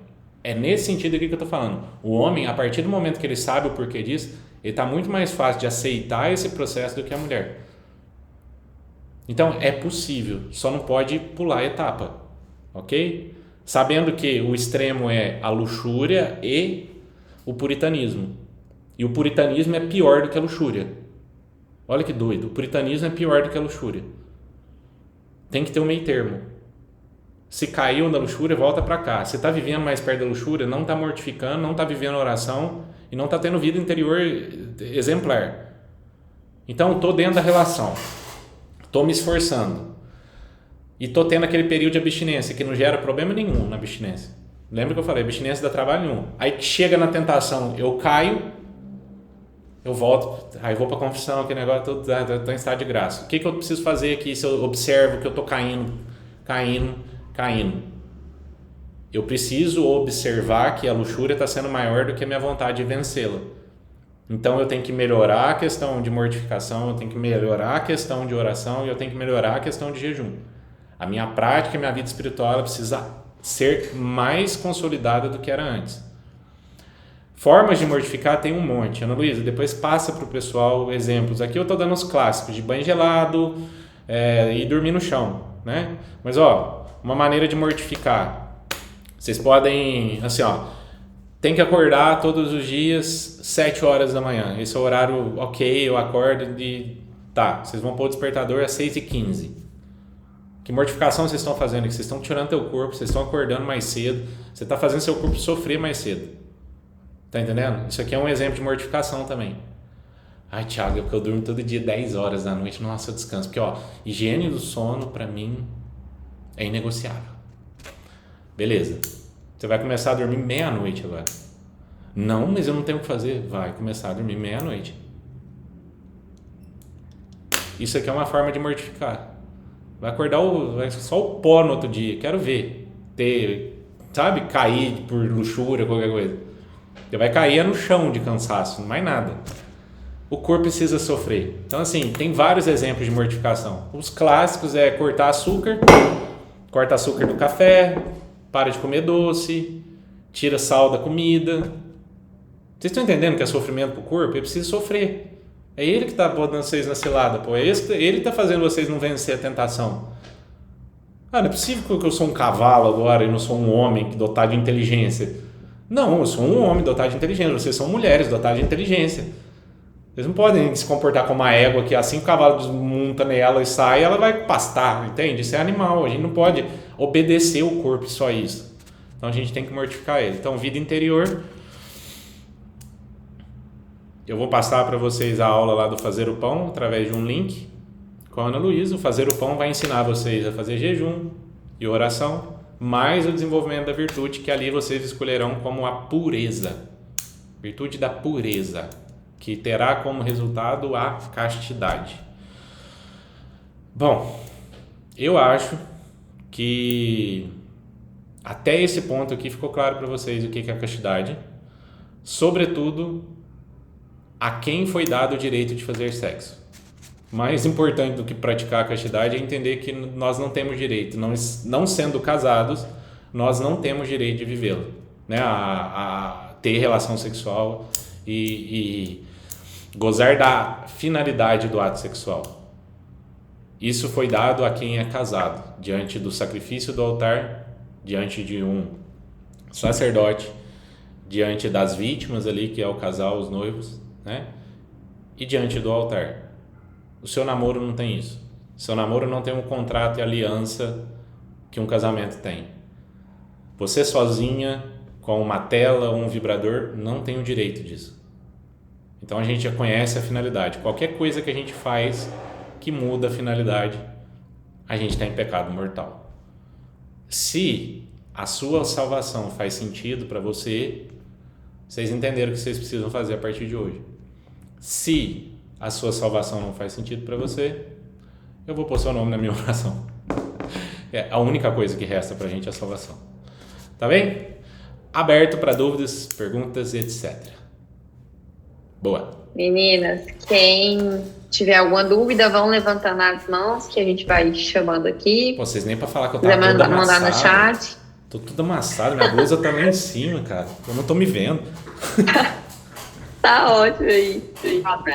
Quem tiver dúvida, pode mandar no chat também. Levantem a mão que a gente vai chamando.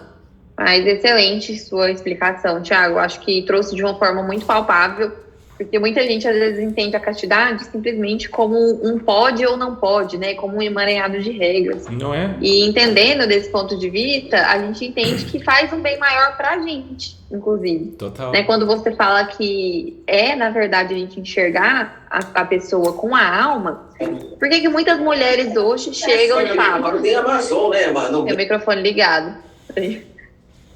Por que hoje muitas mulheres no casamento falam, mas que meu marido é isso, sabe? Eu falo assim, como que era esse seu marido no namoro? Né? A gente tenta cuidar o quanto antes. Como que ele era no namoro? Muitas vezes, pela falta dessa castidade, a pessoa ela não consegue enxergar no namoro a pessoa de fato como ela é. E é muito o que você falou, quando a gente fala de banho gelado, de tudo, na verdade, não é para controlar só a castidade. Na verdade, é para controlar o nosso corpo, dizendo assim, né? O que é o conceito de liberdade hoje, que as pessoas falam? Eu fazer o que eu quero na hora que eu quero, porque eu sou livre. Mas, na verdade, essa é uma pessoa escrava dos seus impulsos mais baixos. É aquela pessoa que grita pra alguém quando tá com raiva, é aquela pessoa que faz sexo a hora que quer, aquela pessoa que come compulsivamente na hora que quer. Então, na verdade, essa pessoa não é livre. Ela não tem força suficiente para mandar em si mesma, ela é escrava dos seus impulsos. E uma vez sendo escrava desses mesmos impulsos, ela deixa esses impulsos sobressair a inteligência dela. que você falou assim, né? Quando a pessoa age ali com o intelecto dela, né? Ela pensa um pouco mais.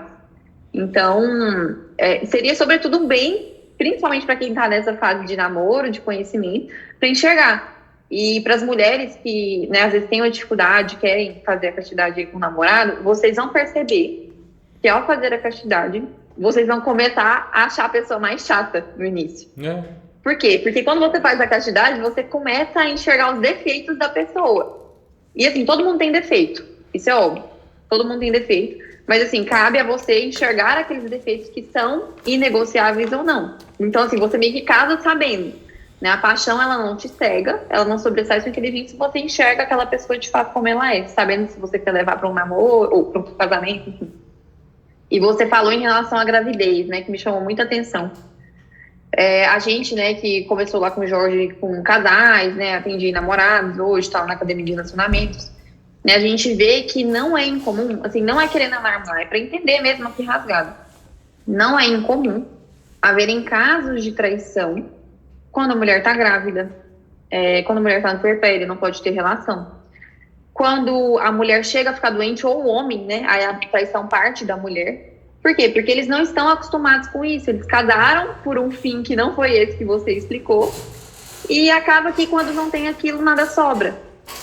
Né? É um dos motivos da gente ter um lugar seguro aqui para falar, né? Ter essa comunidade. Porque muitas coisas aqui, né, Thiago? O Thiago também tem as mentorias dele, coisas que muitas vezes não dá para ser falado no Instagram, né? A gente falando metade dessas coisas aqui no Instagram, ela vai ser derrubada. Não tem como. Então, assim, não tem como. Então, eu dou um exemplo até meu, assim, coisa que eu não abro lá no Instagram, né? O meu namorado teve um período aí, o Thiago sabe, né? Alguns meninos aqui sabem, que ficou quase um ano fazendo quimioterapia, né? Graças a Deus, essa última semana a gente recebeu o resultado, ele já tá livre de tudo. Graças a Deus. Mas, assim, foi um período de um ano. Então, assim, você pensa se o sexo fosse o centro disso tudo, né? Caramba, um ano sem, né? Tipo assim, se um enxergasse, ou se fosse inverso, se fosse algo acontecendo comigo, né? Eu brinco que eu vivi um casamento num namoro aí. De repente, às vezes a gente nem estaria junto. Porque aquilo que eu tinha como mais importante não tem mais, o que sobra, né? Tem uma amiga minha que ela ainda fala, quando a pessoa está em dúvida no namoro, ela fala, tira o sexo e veja o que sobra, para ver se realmente há algo ali para você continuar. E para as meninas que têm uma dificuldade aí em relação a como que eu falo com o namorado, né? Faz igual o Thiago falou, coloca para assistir a aula, né, para ele estar disposto, porque não é simplesmente falar, olha, não vai ter, pronto, acabou, porque ele não vai entender e vai te achar louca, né? Não, tá a surtada da religião, né? Então ele tem que entender o que é, né, para não te chamar de extremista e tudo, ele tem que entender o que é para assim ele estar disposto, né? Quando ele entender o que é, ele vai achar nobre isso. Tem um outro amigo meu que ainda fala, olha, a mulher propõe aquilo pro homem. Primeiro, ele pode, inclusive, até fazer um jogo duro. Não, porque a gente vai terminar e tal. Aí a mulher se mantém firme. Ok, a gente vai terminar por causa disso? Tudo bem, infelizmente, né, eu amo você, mas já que pra você é uma condição, esse homem vai deitar, chegar em casa, colocar a cabeça no travesseiro e falar, o que eu tô fazendo? Essa mulher é diferente, né? Meu Deus, o que eu tô fazendo na minha vida? Vai dar uma semana, um dia, quem sabe, vai voltar lá e falar assim, não, olha, eu aceito e tal, vamos continuar. E vocês irem caminhando juntos. Tenho ainda um diretor espiritual que fala, né, para todas as dirigidas. Minha filha, quer saber se o homem te ama mesmo? Propõe a castidade. Se ele não quiser de tipo nenhum, encostou a cabeça no travesseiro, também não quis, você já tem muito claro para que ele te quer, né? Não é, o objetivo final dele não é casar com você, né, construir família. Há algo ali mais importante para ir. Então, assim, falei demais aqui. Vou chamar as meninas que já levantaram a mão para perguntar. Respondendo uma dúvida ali, porque tá fácil. A Daniele Alves tá perguntando se tem alguma dica de leitura sobre o tema sexualidade. Tenho duas, tá? Uma para pessoa que quer viver a castidade, entender o motivo disso. Esse livro aqui, ó, chama Combate Espiritual. Vocês anotem o nome aí. Eu vou passar o nome lá para Ana Luísa, ela passa para vocês, O Caminho do Paraíso. E sobre sexualidade,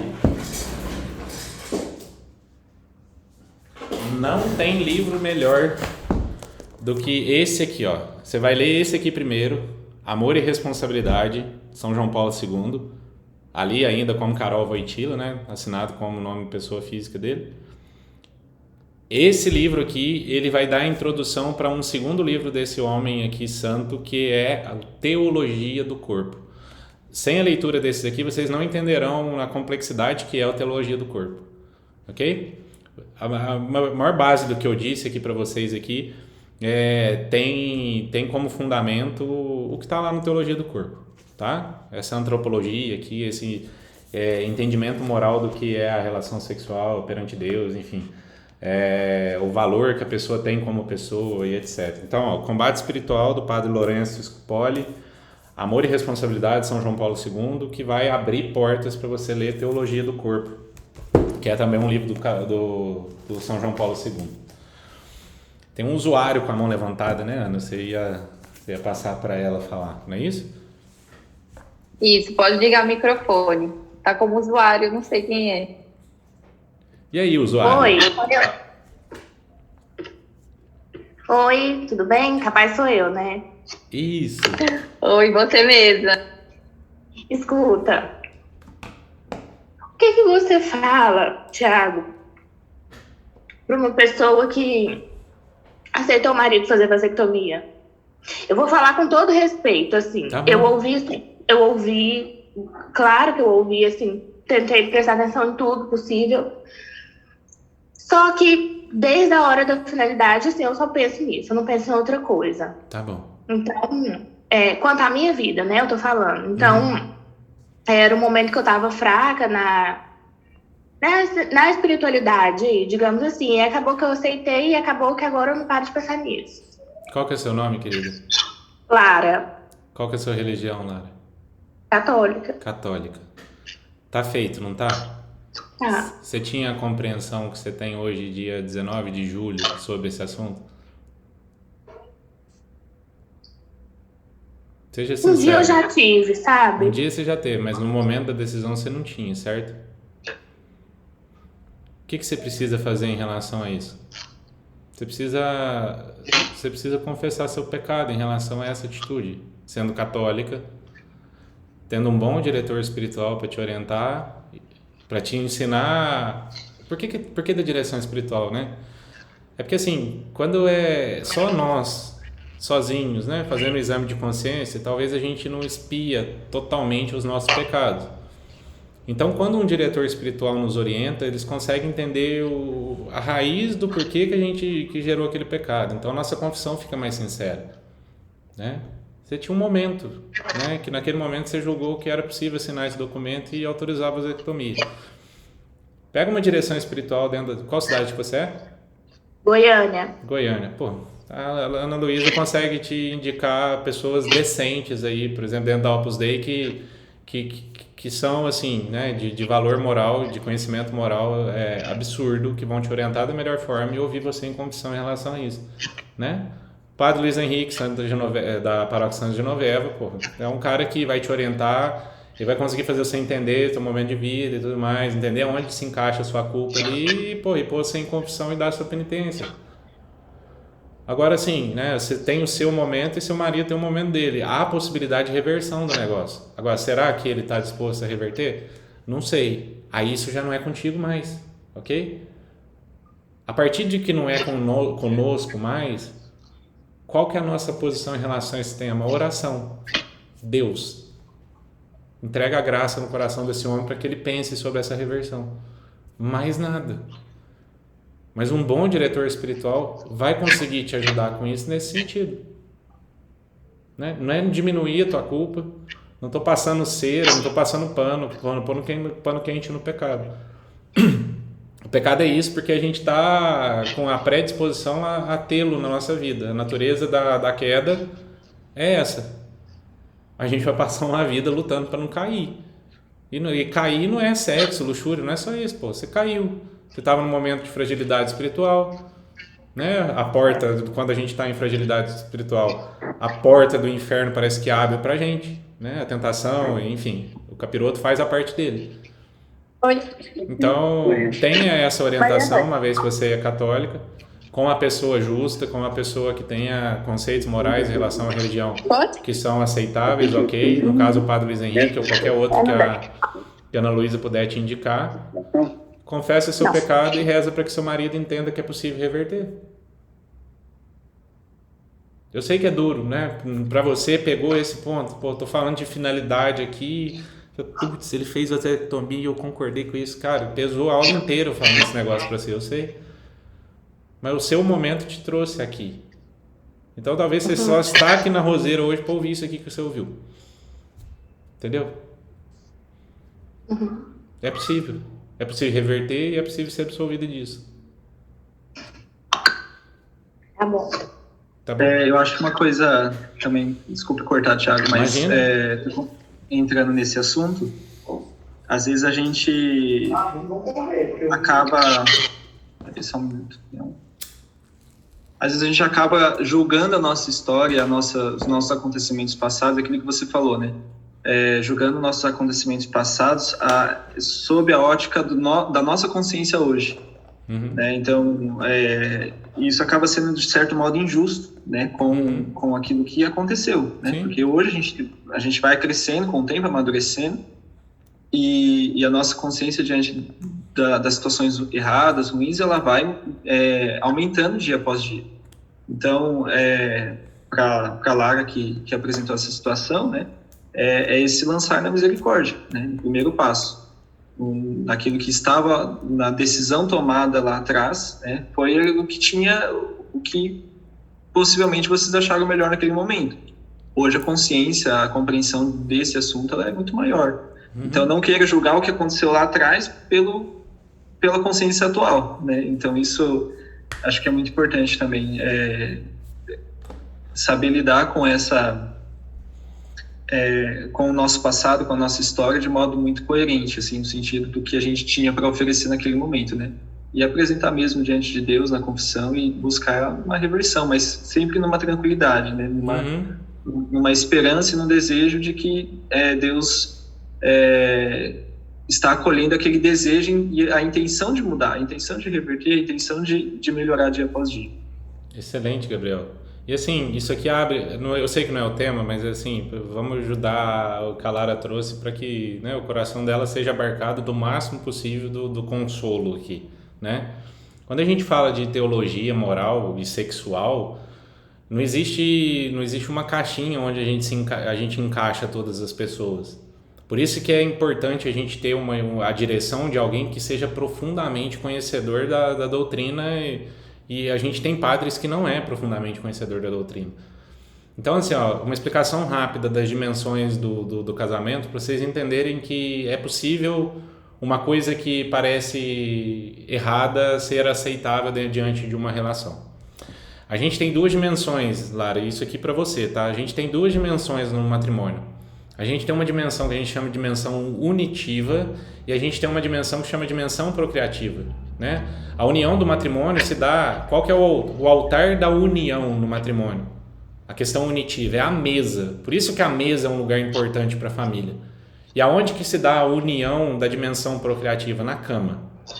Então, assim, quando a gente está diante de uma questão moral, isso precisa ser avaliado com uma balança justa por alguém que seja profundo conhecedor das questões morais e da doutrina. Por quê? Quando a gente pega e olha através da dimensão unitiva e procriativa do casamento, às vezes, olha só, isso aqui com muitas aspas, tá? Às vezes o sexo com camisinha não vai ser considerado pecado. Olha que doideira. Por quê? Porque se existe a possibilidade e o cara está fazendo, por exemplo, isso pela segurança da mulher que está com medo maior, vamos lá, olha como é que esse negócio fica aqui, ó. Um caso que eu atendi 2 sessões para entender a história e direcionei para um diretor espiritual, ao qual resolveu, enfim, que tema, abertura à vida. A mulher já tinha tido 3 filhos, o pai dessa mulher, falando o tempo todo que essa mulher, ela não tinha televisão em casa, que eles estavam loucos, onde já se viu arrumar esse tanto de filho e tal. A mulher se fecha nisso e corta a relação sexual com o esposo. O que ela fez aqui? Ela está destruindo, por conta da dimensão procriativa, ela destruiu a unitiva do relacionamento. Esse cara, 6 meses sem sexo com a esposa, começa a cair no pecado da luxúria em coisas que já estavam longe da vida dele há mais de 20 anos. Começa a ir atrás de pornografia, prostituta. Olha só o que uma atitude de uma dimensão fez com a outra. Isso aqui, chega ele com um dilema dentro da sessão, fala assim, Thiago, eu quero voltar a comungar. Só que eu não consigo, porque eu estou em pecado. Aí vai, entender a história e achar o melhor padre para conversar com esse cara. Por quê? Esse medo que essa mulher sente em relação a isso não está trabalhado dentro da cabeça dela, a ponto dela concordar a voltar a ser aberta à vida, pode fazer com que o sexo com o coito interrompido aqui seja absolvido por esse cara. Tá vendo como é que não dá para encaixar todas as pessoas? Porque aqui eles se unem de novo, alinham as dimensões e a partir disso aqui, com orientação, essa mulher se abre novamente para a vida. E esse cara volta para a graça. Anticoncepcional, para tratamento de qualquer coisa que seja que, tem que ser anticoncepcional. Eu tenho um caso que eu atendo na França, mesma coisa. Mulher começou a tomar anticoncepcional, não pode ter sexo, o homem em pecado. Não quer, eu quero sexo, o cara se afunda na pornografia. Começa a se masturbar, vira uma bagunça. A gente vai entender o tratamento dela, se eu não me engano, da endometriose. E lá na região que ela estava da França, não havia outro recurso a não ser o uso de anticoncepcional. Ela está em pecado? De acordo com uma orientação decente, ela consegue ser absolvida disso e manter a dimensão unitiva e procriativa do casamento. Agora, imagine eu falando isso aqui publicamente. Eu estou atestando que qualquer um pode tomar anticoncepcional que não está em pecado? Não tem como, vocês estão entendendo? Então, eu estou dizendo isso para você, Lara, porque o seu caso é um caso. E cada caso será um caso diante de uma questão moral sexual. A visão da teologia. Entendeu? Não é o fim do mundo. Vá se orientar com quem conhece da doutrina, que você vai conseguir encontrar no seu coração a paz que você está buscando em relação a esse tema. Tá bom? Boa. E complementando aqui o que vocês falaram, esse ambiente aqui é justamente para isso, né? Assim, a gente ir de encontro com essas verdades e vendo. Não é porque o Thiago está falando aqui hoje e eu estou falando que nós somos, né, os puritanos que nunca pecaram, que nunca fizeram nada. Não. É justamente porque a gente foi de encontrar uma verdade em algum momento, Sim. Né? E hoje a gente tenta trazer e aprendendo, ensinando. Todo mundo, não é porque a gente está falando que a gente é melhor que ninguém, né? Tá todo mundo aqui no mesmo barco, né? Cada um tem seus pecados, cada um tá aí na luta com as virtudes. E esse ambiente aqui é justamente para isso, para vocês recorrerem, né? E juntas irmos em busca daquilo que não é relativo, né? A verdade, aquilo que é bom, aquilo que é belo. Não é uma sessão de condenação, né, Thiago? Tá De certo, forma errado. alguma. Não, é realmente mostrando algo e falando assim, olha, igual Jesus fala com a gente mesmo, né? Olha, filha, isso não está certo, mas eu te convido a caminhar por outro caminho, né? Há solução para isso tudo. Sim. Então, assim, há esperança. Justamente esse trabalho que eu e o Thiago a gente tem que fazer aqui é devolver essa esperança para os corações que já erraram, que já acertaram, que já... É para todo mundo, entende? Então, para isso aquecer também um pouco o coração de vocês, né? Eu gosto de fazer uma analogia assim, é como se a gente tivesse todo mundo à deriva, sabe? Tá todo mundo à deriva ali no seu barquinho e o barco tá girando ali assim, tipo, eu não sei pra onde que eu vou. E de repente vocês encontram o Jorge, encontram a Luísa, encontram o Ítalo, é mostrado para vocês uma direção, assim, ali. Né? Se no meio desse caminho vai vir onda, o teu barco vai virar para lá e para cá, a direção continua ali, vocês sabem agora uma direção. Essa direção, essa busca nossa, o apontar do nosso coração é para a verdade. Gente, uma vez que a gente depara com a verdade, a gente não pode ignorar ela. O que acontece, e possivelmente aconteceu com a Lara, em partes, foi um momento que a verdade não estava tão cristalina na frente dela. E quando alguém chega e comenta sobre o que foi o que aconteceu hoje, ela faz o juízo da atitude dela, ela entende, ela acabou de se pôr como uma pecadora, ela entendeu e conseguiu reconhecer o arrependimento dela, né? E ela vai ter, o auxílio e a misericórdia óbvio na vida dela, né? O nosso desafio é não ser soberbo a ponto de não enxergar um grande erro, né? E essa busca, esse desenvolvimento nosso é para nos tornarmos cada vez menos soberbos, ou seja, enxergar de fato que a gente é miserável. Vocês ouvem o Jorge lá falando, porra, sou miserável pra caramba e tal, parece que é discursinho, não é não, sou. Ele sabe o que aperta o calo dele. Assim como a Ana sabe, a Latara sabe, eu sei, todos nós aqui sabemos, cada um sabe onde aperta. Cada um na hora que liga o chuveiro lá e tá tomando banho lá, distraindo, de repente lembra do negócio que até olha pro lado, sente vergonha. Cara, sou miserável mesmo. Entendeu? Isso o que é? É desfazer-se de si próprio, assim, é se reconhecer como, putz, eu não sou um alecrim dourado, não serei, nunca serei. Se a gente se sente bem com isso, tem coisa errada. Isso aqui abre o ponto para me falar um negócio que é super importante, mas que eu não disse antes, mas eu acabei de lembrar. Castidade não é troféu, não. Ninguém precisa saber que você vive isso. Ninguém precisa saber, porra, eu vivo a castidade, ficar, sei lá, comentar na roda de amigo, pôr lá no Instagram, para quem comunica no Instagram. Ninguém precisa saber que você vive isso, não.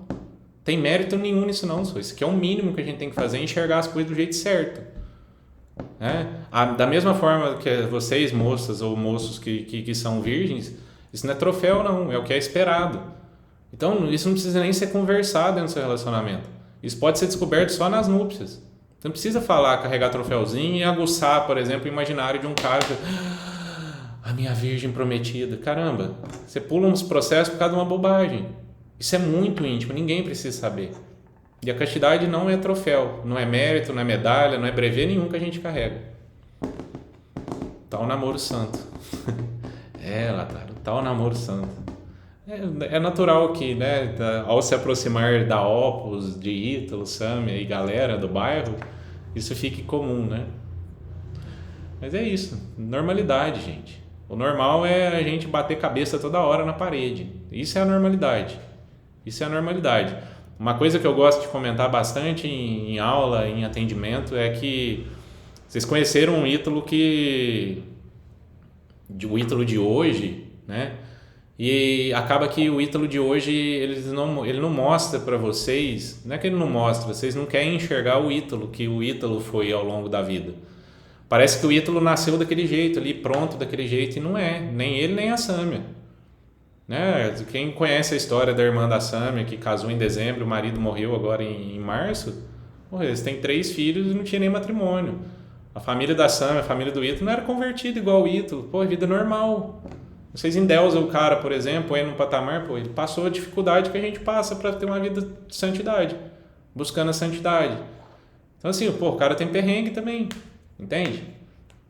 Óbvio que assim, abarca muito mais conhecimento que nós, mas tem a dificuldade dele, dentro desse conhecimento dele. A gente sempre terá. Se a gente reconhecer que a gente está no caminho certo e se sentir orgulhoso por isso, e soltar o pé do acelerador, assim, agora eu respiro, cara, isso está errado. Está errado. Em qualquer nível que a gente atingir dessa evolução nossa, a gente vai precisar estar pisando no acelerador o tempo todo. E acelerar aqui no sentido de continuar em movimento. É vida normal. Vida normal. Vida normal. Para quem atende casal, igual eu atendo casal, vocês não fazem ideia do furacão que acontece na vida de um casal de um dia para o outro. Tá tudo bem, na outra sessão chega lá quase com o divórcio assinado. É bizarro. Não pode relaxar hora nenhuma. Vida normal. Vida normal é isso aí, relacionamento é isso aí. Dúvidas? Meninas, se ninguém tiver mais perguntas, a gente deve ter mais uns 6 minutos de tempo aí, que o Zoom ele espera, já tem quase 2 horas. O papo é bom, é assim, né? A gente nem vê. Porra, já foi passar. Isso tudo? Caramba. Já foi quase 2 horas. Bom demais. Alguém tem mais alguma pergunta?